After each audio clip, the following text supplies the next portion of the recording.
25 এবং 26শে ফেব্রুয়ারি স্মৃতিকে অম্লান করে রাখতে বর্তমান সরকার ইনশাল্লাহ কাজ করবে। মাহে রমজানের এই পড়ন্ত বিকেলে আমি শ্রদ্ধার সাথে স্মরণ করছি মহান মুক্তিযুদ্ধের বীর শহীদদের, 90-এর গণ আন্দোলন এবং 24-এর গণ অভ্যুত্থানে শাহাদাত বরণকারী সকল ছাত্র জনতাকে গভীর শ্রদ্ধার সাথে স্মরণ করছি 2009 সালের 25 এবং 26শে ফেব্রুয়ারি পিলখানায় সংগঠিত বর্বরোচিত হত্যাকাণ্ডে শাহাদাত বরণকারী 57 জন দেশপ্রেমিক সেনা কর্মকর্তা সহ 74 জন বীর শহীদকে। আমি তাদের আত্মার মাগফিরাত কামনা করছি এবং শোক সন্তপ্ত পরিবার বর্গের সদস্যদের প্রতি জানাই গভীর সমবেদনা। রেইনবো অলরাউন্ডার এক্সটেরিয়র পেইন্ট বাড়ির বাহিরের দেয়ালের সুরক্ষা নিয়ে থাকুন নিশ্চিন্ত, সাথে পাচ্ছেন 10 বছরের ওয়ারেন্টি। আজ 25শে ফেব্রুয়ারি জাতির ইতিহাসে এক রক্তাক্ত এবং বেদনা বিধুর দিন। এ দিনটি এলে প্রকৃতি যেন আবার স্মৃতি ও শোকের ভারে নীরব হয়ে যায়। বাতাসে ভেসে আসে সেই বিভীষিকাময় মুহূর্তের আর্তনাদ। আমাদের হৃদয় গভীর বেদনায় ভারাক্রান্ত হয়ে ওঠে।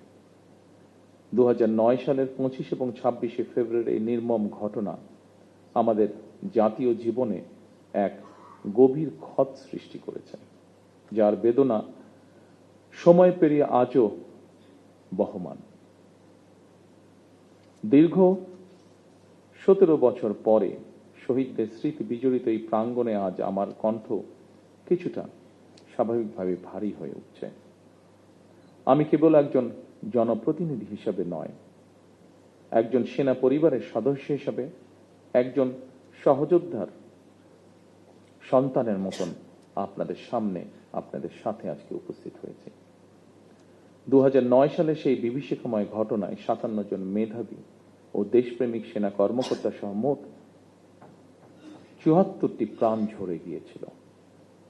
প্রতিটি নাম একটি পরিবারের আলো নিভে যাবার গল্প, প্রিয়জন হারানোর বেদনা বিধুর অধ্যায়, একটি সন্তানের পিতৃহীন হওয়ার ইতিহাস, একটি স্বপ্নের অসমাপ্ত মহাকাব্য।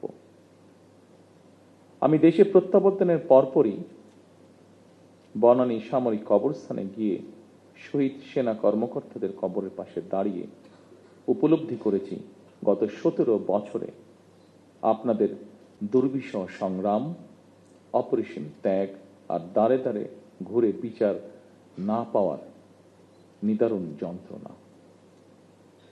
সম্মানিত উপস্থিতিবৃন্দ, আমি বিশ্বাস করি পিলখানার ঘটনাকে রাষ্ট্রীয় মর্যাদায় স্মরণ করা আমাদের জাতীয় দায়িত্ব। 25 ও 26শে ফেব্রুয়ারি ঘটনাকে ইতিহাসে রাষ্ট্রীয় মর্যাদা না দিলে ভবিষ্যৎ প্রজন্ম আমাদেরকে হয়তো ক্ষমা করবে না। তাই সেনাবাহিনীও আপনাদের সঙ্গে আলোচনা করে 25 এবং 26শে ফেব্রুয়ারি স্মৃতিকে অম্লান করে রাখতে বর্তমান সরকার ইনশাল্লাহ কাজ করবে।